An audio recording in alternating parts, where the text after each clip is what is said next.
Imagina estar en una playa, de noche. Oyes las olas, miras arriba y ves esa inmensidad de estrellas. Abruma un poco, ¿verdad? Te preguntas, ¿qué hay ahí fuera? Más allá de lo que vemos. Sí, es una sensación universal, creo yo. Pues hoy vamos a hacer precisamente eso. Vamos a intentar asomarnos a ese ahí fuera. Nos sumergimos en una exploración del universo, guiados por algunas ideas clave del libro El universo en tu mano. Un buen punto de partida. La idea es hacer un viaje mental, ¿no? Por el cosmos, por el tiempo, para entender un poco mejor qué nos dice la ciencia moderna sobre todo esto. Es un análisis basado en esta obra de divulgación. Y ese viaje, en el fondo, lo que lo mueve es la curiosidad. Siempre ha sido así para el ser humano. Claro. Y aunque a veces cueste creerlo, el conocimiento que hemos acumulado ya nos permite entender cosas del universo que van totalmente contra nuestra intuición, contra lo que vemos cada día. Totalmente. Hemos pasado de creernos el centro de todo a, darnos cuenta de esta vastedad que casi no podemos ni imaginar. Esta charla nos va a llevar por algunos de esos descubrimientos clave. Perfecto. Pues empecemos cerquita, ¿te parece? Con nuestra vecina, la Luna. El libro cuenta que su origen fue, bastante movidito. Sí, nada tranquilo, desde luego. Hace unos 4.000 millones de años, dice, cuando la Tierra era joven, ¡zas!, chocó con algo enorme, un objeto del tamaño de Marte. Sí, el impacto debió ser tremendo. Y de todos los escombros de esa colisión, pues se formó la Luna. Nació de un cataclismo, una historia violenta, ¿sí? Y si ahora miramos a nuestra estrella, al Sol, pues es fundamentalmente una esfera gigantesca de plasma. Plasma ardiendo. Eso es. Y funciona gracias a la fusión nuclear en su núcleo. Convierte hidrógeno en helio. Y en ese proceso, una pizca de masa, poquísima, se transforma en una cantidad brutal de energía. La famosa E igual a mc² de Einstein. La ecuación más famosa del mundo, casi. Probablemente. El libro usa una analogía que me gusta. Dice que es como el mejor tipo de cambio que existe. Un poquito de masa te da una fortuna en energía. Y esa energía es la que nos llega y permite la vida aquí, claro. Todo se basa en átomos al final. Hidrógeno y helio son los reyes, ¿no? El 98% de lo que vemos por ahí. Exacto. Son los elementos primordiales, los más ligeros. Pero luego están los otros, carbono, oxígeno, los que forman parte de nosotros. Esos se crearon después, entiendo. Justo. Se forjaron en el interior de estrellas como nuestro Sol o en eventos aún más energéticos como explosiones de supernovas. El Sol es una fábrica de elementos. Una fábrica que, ojo, tiene fecha de cierre. Efectivamente. No es para siempre. Dentro de unos 5.000 millones de años más o menos se le acabará el hidrógeno del núcleo. ¿Y entonces? Pues empezará a contraerse por su propia gravedad, se calentará tanto que podrá empezar a fusionar helio, y eso hará que se expanda enormemente. Se hinchará como un globo. Exacto, se convertirá en una gigante roja, y será tan grande que probablemente se tragará a Mercurio, a Venus y quizás a la Tierra. Mal asunto para nosotros entonces, aunque falta mucho. Falta muchísimo, sí. Y después de esa fase expulsará sus capas exteriores al espacio. Y ahí irán todos esos elementos pesados que fabricó, ¿sabes? Carbono, oxígeno, incluso oro. ¿Oro estelar? Oro estelar, sí. Sembrando el espacio para que se formen nuevas estrellas, nuevos planetas. Es un ciclo cósmico. Un final lejano, pero inevitable. Cuadernos de conversaciones. Cuadernos de conversaciones. Cuadernos de conversaciones. conversaciones. Cuadernos de conversaciones te trae ideas bien contadas, fiables y mezcla el rigor humano con la tecnología IA para despertar tu curiosidad. Mientras tanto, aquí en nuestro barrio, el Sistema Solar, tenemos los 8 planetas. 4 rocosos dentro, cerca del Sol, Mercurio, Venus, Tierra, Marte. y 4 gigantes gaseosos fuera. Júpiter, Saturno, Urano, Neptuno. Todos diminutos comparados con el Sol, por cierto. Sí, el Sol es el rey absoluto aquí. Y luego están los cometas, claro. Esas bolas de nieve sucias, como las llaman. Que vienen de muy lejos, ¿no? De las afueras del sistema solar. Y cuando se acercan al Sol, el calor hace que suelten gas y polvo, formando esas colas tan espectaculares. Y hasta aterrizamos en uno, la misión Rosetta. Sí, de la ESA, en 2014. Una pasada de misión. Philae aterrizó en el cometa 67P. fue increíble. Una proeza, sí. Pero a pesar de toda esta variedad, parece que el libro es claro. Si pensamos a muy largo plazo, cuando el Sol muera, Pues sí, la conclusión es que ningún otro sitio del sistema solar parece un buen plan B para la humanidad. Tendremos que mirar más lejos si queremos sobrevivir como especie a escala cósmica. mirar más lejos. Eso nos lleva a la galaxia, la Vía Láctea. Nuestra casa grande. Cientos de miles de millones de estrellas. Es que la cifra cuesta hacerse a la idea. ¿Intentar encontrar nuestro Sol ahí? Uf. Es lo que decías antes, como buscar un grano de arena específico en todas las playas del mundo. Imposible prácticamente. Y en el centro de todo eso, algo invisible pero muy potente. Sagitario A. Un agujero negro supermasivo. Supermasivo, sí, con la masa de unos 4 millones de soles, concentrada en un punto muy pequeño. ¿Y cómo sabemos que está ahí si no se ve? Por cómo afecta a lo que tiene alrededor. Vemos estrellas muy cercanas, como una llamada S2, que orbitan a su alrededor a velocidades de vértigo, miles de kilómetros por segundo. ¡Qué barbaridad! Esas órbitas solo se explican si hay algo ahí con una gravedad inmensa, algo que no emite luz. Es una detección indirecta, pero muy sólida. Entendido. Y detectar esto, entender que hay otras galaxias, todo forma parte de un cambio enorme en cómo nos vemos, ¿no? Totalmente. Ha sido un proceso largo. Copérnico nos dijo que la Tierra no era el centro del sistema solar, Luego Galileo, con su telescopio, vio lunas en Júpiter. demostrando que no todo giraba alrededor de la Tierra. Y ya en el siglo XX, gente como Opic y sobre todo Hubble. Edwin Hubble. Él confirmó que esas nebulosas borrosas que se veían eran en realidad otras galaxias, otros universos isla como el nuestro, a millones de años luz. Y eso fue el fin definitivo de la idea de que somos especiales o estamos en un lugar privilegiado. Exacto. Somos una mota de polvo en un océano cósmico inimaginable. Lo que nos lleva, claro, a la gran pregunta. Si esto es tan gigantesco y nosotros no somos nada especial, ¿estamos solos? La pregunta del millón. Carl Sagan lo dijo muy bien. Si estamos solos, ¿cuánto espacio desaprovechado? Es que parece casi un desperdicio, ¿no? Es una idea lógica, desde luego. Aunque la idea ha tenido sus peligros. El libro recuerda a Giordano Bruno, Uf, sí. Quemado en la hoguera en 1600. por sugerir, entre otras cosas, que podría haber otros mundos, otras estrellas con sus planetas, quizás habitados. Fue considerado herejía. Un recordatorio de lo difícil que ha sido a veces el avance del conocimiento. Por suerte la ciencia siguió. Y en 1995 llegó un hito, Majori Queloz. Descubrieron el primer exoplaneta. Bueno, el primero confirmado orbitando una estrella como el Sol, 51 Pegasi b. Eso abrió la veda. Y luego vinieron telescopios espaciales como Kepler. Kepler, de la NASA, lanzado en 2009, revolucionó la búsqueda. Nos ha dado miles de candidatos y confirmados. Ahora conocemos miles de exoplanetas. Miles. ¿Y algunos? Bueno, parecen interesantes, ¿no? ¿En la zona habitable? Sí, planetas rocosos que orbitan a una distancia de su estrella donde, en teoría, podría haber agua líquida en la superficie. Como Kepler 442b, por ejemplo. Y el libro dice que estamos cerca de poder buscar vida directamente. O casi. Estamos desarrollando la tecnología para analizar la atmósfera de esos exoplanetas, buscar biofirmas. Biofirmas. O sea, gases que indiquen actividad biológica. Exacto. Combinaciones de gases como oxígeno y metano juntos, que aquí en la Tierra son un fuerte indicio de vida. Si encontráramos algo así en otro planeta, Sería la noticia del siglo. o del milenio, Podríamos tener las primeras pistas serias en las próximas décadas. Es una posibilidad real y emocionante. pero un momento, hay que poner los pies en la Tierra, o mejor dicho, en la galaxia. Todos estos planetas están aquí, en la Vía Láctea. Sí, todos. Y la Vía Láctea ya es enorme, pero es solo una galaxia.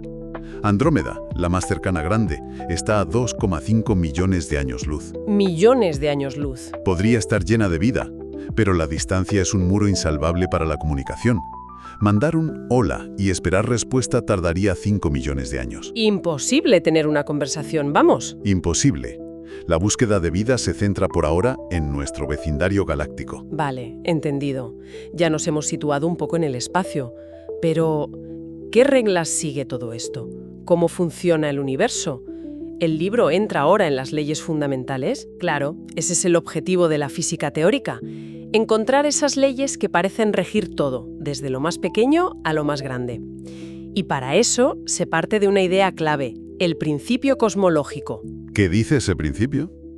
Básicamente es una suposición de trabajo. Asumimos que las leyes de la física que descubrimos aquí, en la Tierra, ahora, son las mismas en cualquier otro lugar del universo y en cualquier otro momento del tiempo. O sea que la gravedad funciona igual en Andrómeda que aquí, y funcionaba igual hace 1000 millones de años. Esa es la idea. Es una hipótesis muy fuerte, pero sin ella no podríamos interpretar la luz que nos llega de galaxias lejanas ni hacer modelos del Big Bang. Es fundamental para poder hacer cosmología. Y hablando de luz, es nuestra principal mensajera cósmica, ¿no? Casi todo lo que sabemos del universo nos llega a través de la luz. Exactamente. Y la luz es peculiar.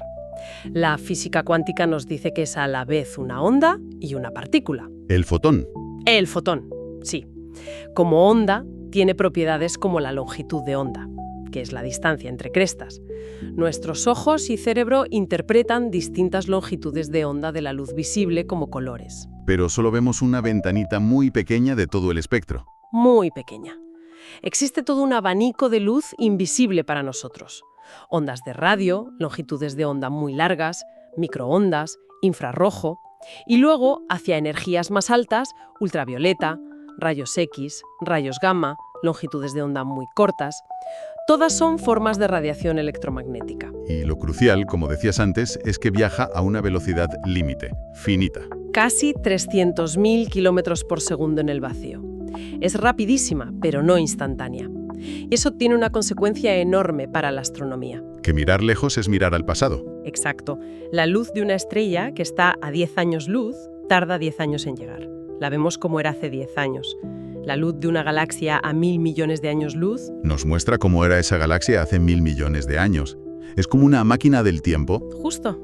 El libro usaba la analogía de la postal de la tía abuela que vive lejos. Que te llega hoy, pero la foto es de hace tiempo. Vale. ¿Y eso significa que muchas estrellas que vemos ya ni existen? Algunas, muy, muy lejanas, sí, es posible. Podrían haber explotado como supernovas hace millones de años y nosotros aún no nos hemos enterado. Pero la mayoría de las estrellas que vemos a simple vista están relativamente cerca, a decenas, cientos, como mucho unos pocos miles de años luz. Que en tiempo estelar no es tanto. No es nada para la vida de una estrella normal. Así que la gran mayoría de las que vemos siguen ahí brillando tranquilamente. Pero sí, siempre vemos el pasado. Revolucionar nuestra visión del cosmos. Hay que hablar de Einstein, claro. Su teoría de la relatividad general cambió cómo entendemos la gravedad. Cambió las reglas del juego por completo. Antes de Einstein, pensábamos en la gravedad como una fuerza invisible que tiraba de las cosas, como Newton describió. La manzana cayendo del árbol. Eso es. Pero Einstein dijo, no es una fuerza que tire. Es que la masa y la energía deforman el propio tejido del espacio y del tiempo a su alrededor. Lo curvan. Curvan el espacio-tiempo. Sí. Y los objetos, como los planetas o la manzana, simplemente siguen las trayectorias más rectas posibles a través de ese espacio-tiempo curvo. No es que la Tierra tire de la manzana, es que la masa de la Tierra curva el espacio-tiempo y la manzana sigue esa curva hacia abajo. Como una canica rodando por la deformación que crea una bola de bolos en una cama elástica. Esa es una analogía muy buena, sí. Explica por qué los planetas orbitan el Sol, por qué la luz se curva al pasar cerca de objetos masivos, e incluso cosas como por qué la Tierra está estratificada con lo más denso en el núcleo y lo más ligero en la atmósfera. Todo sigue esas curvas de la gravedad. Es alucinante pensar en la gravedad como geometría. Y luego está la otra parte de Einstein, la relatividad especial de 1905. Esa describe qué pasa cuando te mueves muy, muy rápido. Ahí es donde la cosa se pone todavía más extraña, porque choca frontalmente con nuestra experiencia diaria. ¿Qué pasa si viajas casi a la velocidad de la luz? Pues pasan varias cosas sorprendentes. Primero, el tiempo para ti transcurriría más despacio que para alguien que se queda quieto. Es la dilatación del tiempo. El famoso ejemplo de los gemelos, que uno viaja y vuelve más joven. Ese es. El libro menciona un viaje hipotético. 8 horas de viaje a una velocidad altísima te podrían llevar siglos hacia el futuro de la Tierra. El tiempo no es absoluto, depende de tu movimiento. Cuesta creerlo. ¿Y qué más? Las distancias en la dirección en la que viajas se acortarían para ti. Es la contracción de la longitud. Y tu masa aumentaría. ¿Mi masa aumentaría? ¿Puedo llegar a la velocidad de la luz? La teoría dice que no, si tienes masa, porque a medida que te acercas, tu masa tiende a infinito y necesitarías una energía infinita para seguir acelerando. Es un límite infranqueable para la materia. ¿Solo la luz puede ir a esa velocidad? La luz y cualquier otra partícula que no tenga masa en reposo, como los fotones. Y para ellas, a esa velocidad, el tiempo se detiene por completo. Desde el punto de vista de un fotón, su viaje es instantáneo, aunque tarde miles de millones de años en cruzar el universo desde nuestra perspectiva. Por eso nos trae imágenes intactas del pasado. ¡Wow! Es una consecuencia directa de la relatividad. Y Einstein predijo algo más relacionado con esa deformación del espacio-tiempo, ¿verdad? Ondas. Ondas gravitatorias, sí. Predijo que eventos cósmicos muy violentos, como dos agujeros negros chocando y fusionándose, o dos estrellas de neutrones, crearían perturbaciones, ondulaciones, en ese tejido del espacio-tiempo. Ondas que se propagarían por el universo a la velocidad de la luz. Como las ondas en un estanque cuando tiras una piedra. Algo así, pero en el propio espacio-tiempo. Él mismo tuvo dudas sobre si serían detectables. Eran efectos minúsculos. Y pasaron 100 años desde su predicción hasta que... Hasta LIGO, en 2015. Exacto. El 14 de septiembre de 2015, los detectores LIGO en Estados Unidos captaron por primera vez, de forma directa, la señal de dos agujeros negros fusionándose a unos 1.300 millones de años luz. Debió ser un momento histórico para los físicos. Históricos poco. Fue la confirmación de una predicción centenaria y, sobre todo, abrió una ventana completamente nueva para observar el universo. Ya no dependemos solo de la luz. Ahora podemos escuchar las vibraciones del espacio-tiempo. Eso es. Podemos detectar eventos cataclísmicos que son invisibles para los telescopios ópticos, como la fusión de agujeros negros o quizás incluso ecos del propio Big Bang. Es una nueva era en la astronomía. Hemos ido de lo muy grande, del cosmos, a las leyes que lo rigen, pero el libro también nos lleva al otro extremo, al mundo cuántico, a lo diminuto. Sí, un cambio de escala radical. Porque al final, toda la materia que vemos, las estrellas, los planetas, nosotros, está hecha de átomos. Que nos enseñaron en el cole que son como un núcleo con electrones girando alrededor, pero que en realidad son casi todo vacío. Muchísimo vacío. Y los electrones no son bolitas girando como planetas. Ahí es donde entra la mecánica cuántica, con sus reglas extrañas. ¿Cómo qué reglas? Pues, por ejemplo, los electrones se comportan a la vez como partículas y como ondas. No están en un punto fijo, sino como en una nube de probabilidad alrededor del núcleo. Y obedecen una regla fundamental, el principio de exclusión de Pauli. Pauli, ¿qué dice ese principio? Wolfgang Pauli, Nobel en 1945. Su principio dice, simplificando, que dos electrones o fermiones, un tipo de partícula, no pueden estar exactamente en el mismo estado cuántico, misma energía, misma órbita, mismo spin, al mismo tiempo y en el mismo sitio. Suena muy técnico. ¿Y eso qué implica en la práctica? No pueden ocupar el mismo sitio que los electrones de la mesa. Se repelen cuánticamente. Si no fuera por Pauli, ¿podrías atravesar las paredes? ¡Ostras! O sea que mi solidez depende de una regla cuántica rarísima. Exactamente. Pauli nos mantiene sólidos y sobre el suelo. Alucinante. Otra idea cuántica que menciona el libro son los saltos cuánticos. Sí. Los electrones en un átomo no pueden tener cualquier energía. Solo pueden ocupar unos niveles de energía concretos, como los peldaños de una escalera. No pueden estar entre peldaños. ¿Y para cambiar de nivel? Tienen que dar un salto. Se absorben la cantidad justa de energía, por ejemplo, de un fotón de luz, saltan a un nivel superior. Si caen a un nivel inferior, emiten un fotón con exactamente esa diferencia de energía. Y eso es útil para saber de qué están hechas las estrellas, ¿verdad? Lo comentaste antes. Precisamente.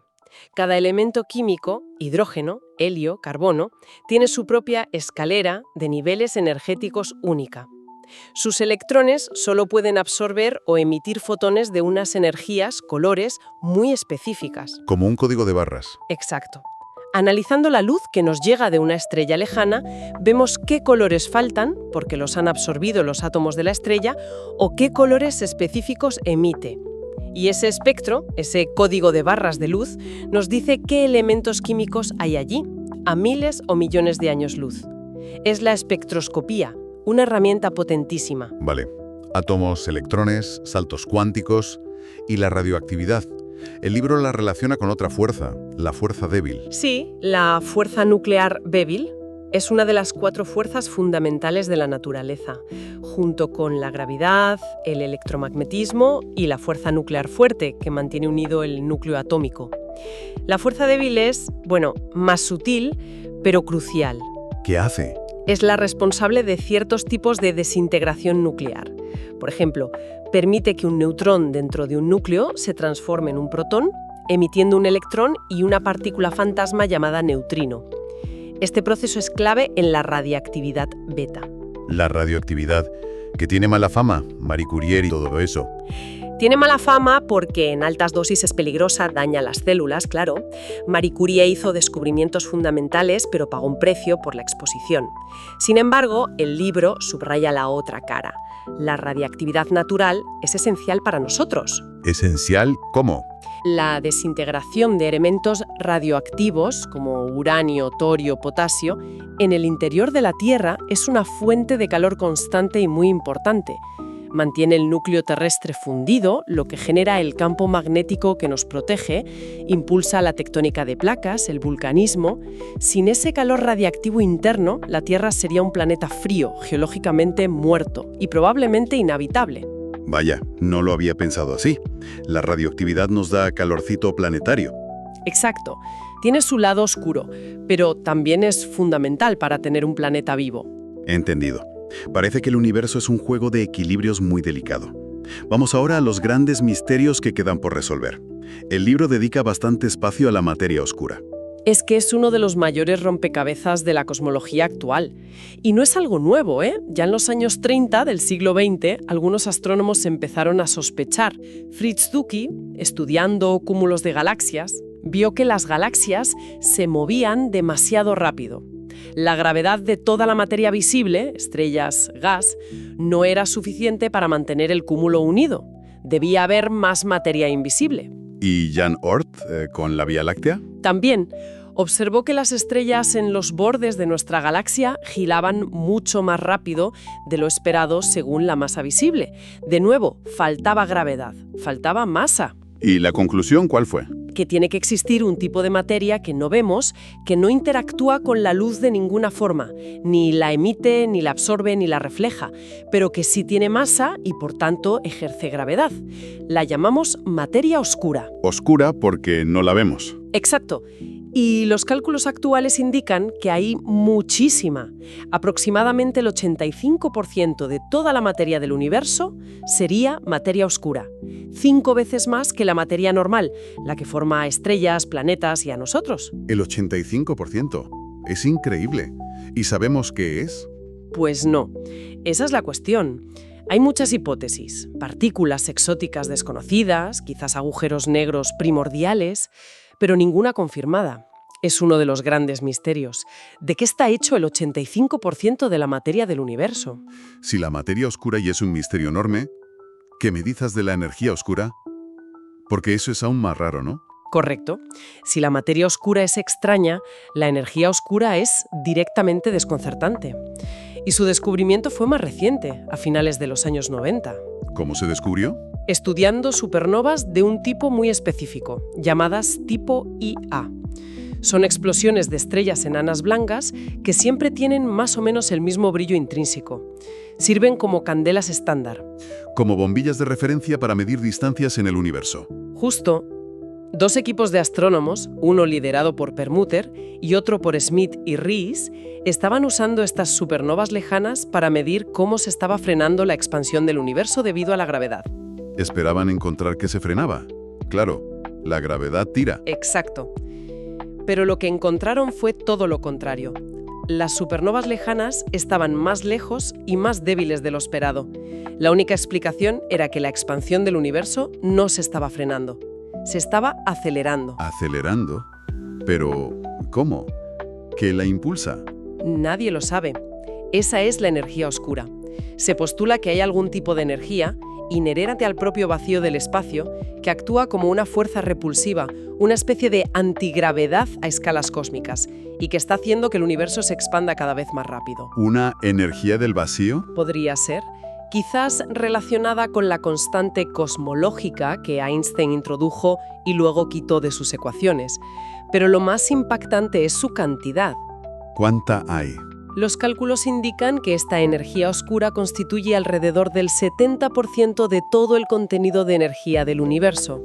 El 70%. A ver si sumo bien. 70% de energía oscura, 25% de materia oscura. Y solo un 5% de materia ordinaria, la nuestra, la de los átomos.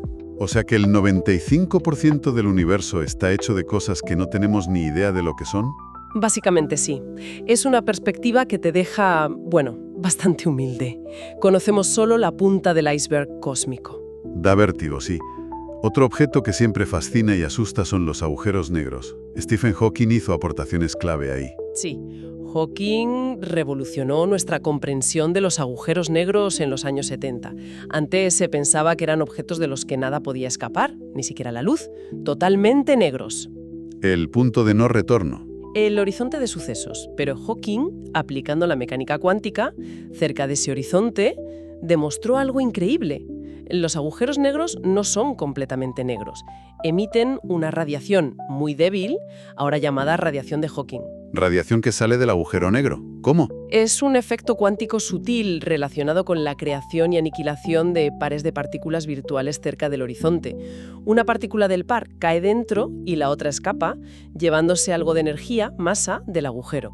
El resultado neto es que el agujero negro emite radiación y muy lentamente se evapora. Sí, evaporan, o sea que no son eternos. No según esta teoría. Tardan muchísimo tiempo, eones, pero acabarían desapareciendo. Pero esto creó un problema, ¿no? La paradoja de la información. Exactamente.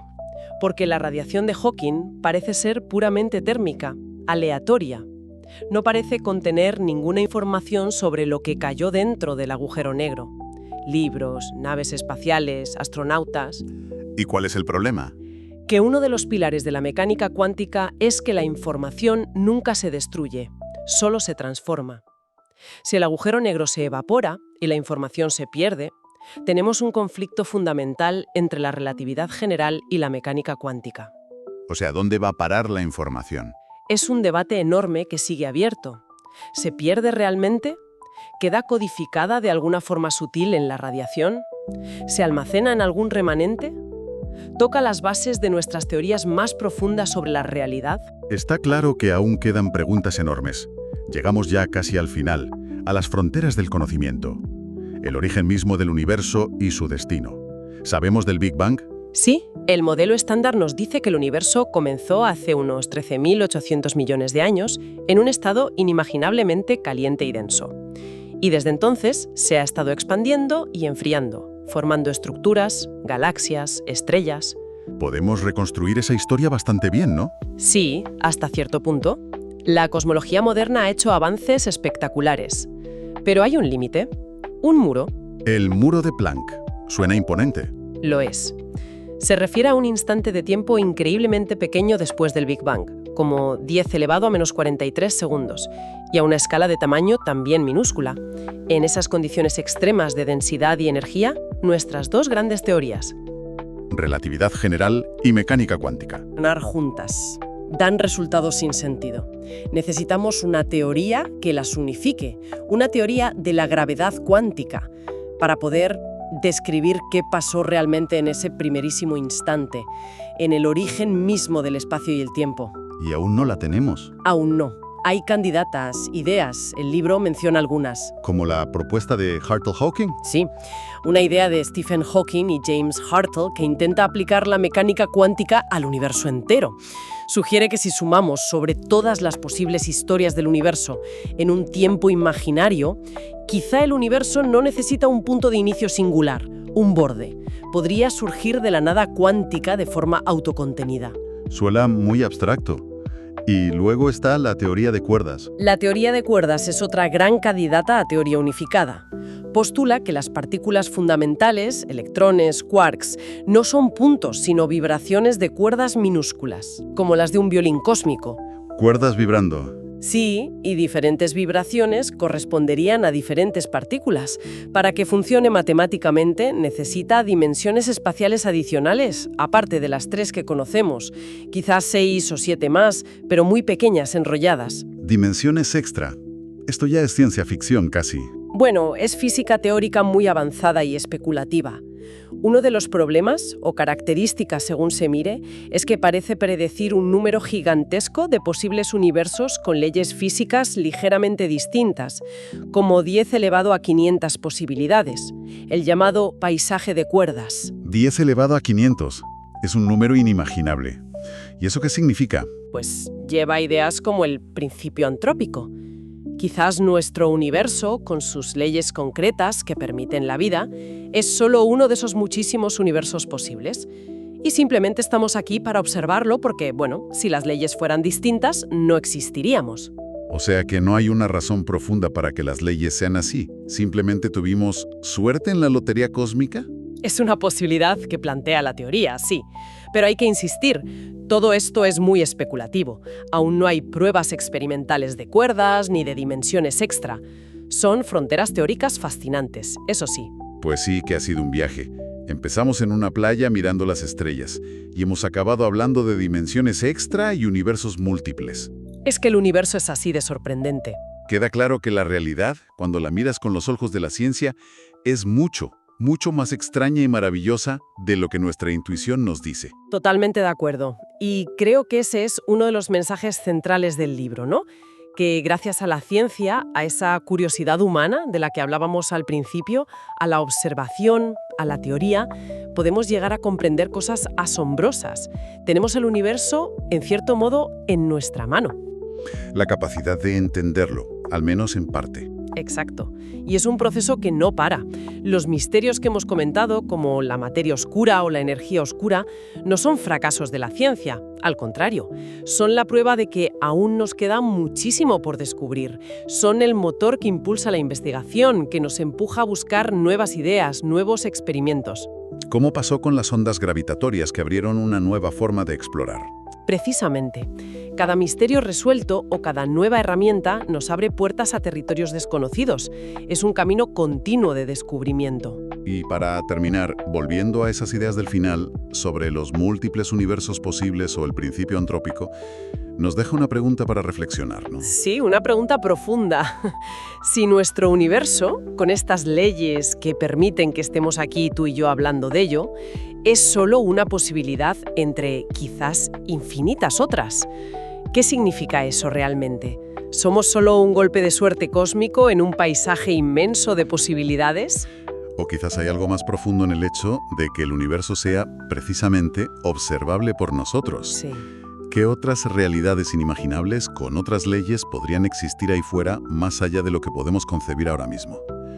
Es, una invitación a seguir mirando al cielo, a seguir haciéndonos preguntas. A seguir maravillándonos y explorando, aunque solo sea con el pensamiento. La aventura del conocimiento no ha hecho más que empezar.